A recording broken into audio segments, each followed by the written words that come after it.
இந்தி மொழிக்கோ இந்தி பேசும் நபர்களுக்கோ நாம் எதிரி அல்ல, இந்தி மொழி திணிப்புக்கு தான் நம்ம எதிர்ப்பு தெரிவிக்கிறோம் என்று இந்தி பாடலை பாடி திண்டுக்கல் லியோனி நகைச்சுவையாக பேசியுள்ளார். முதலமைச்சர் மு.க.ஸ்டாலின் பிறந்தநாளை ஒட்டி கும்பகோணம் அருகே நாச்சியார் கோவிலில் திமுக பொதுக்கூட்டம் நடைபெற்றது.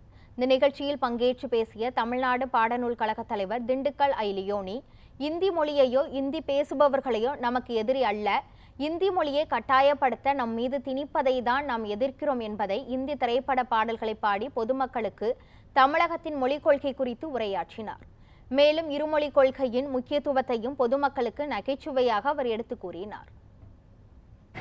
இந்திங்கிற மொழிக்கு நம்மெல்லாம் எதிரி கிடையாது. இந்திங்கிறது நல்ல மொழி தான். நம்மளாம் இந்தி பாட்டெல்லாம் பாடுறது இல்லையா, இந்தி படம் பார்த்தது இல்லையா, எம்பூட்டு இந்தி படம் பார்த்துருக்கோம், எத்தனை இந்தி பாட்டு பாடியிருக்கோம். ஹிந்தி மொழிக்கு நம்ம எதிரி இல்லை.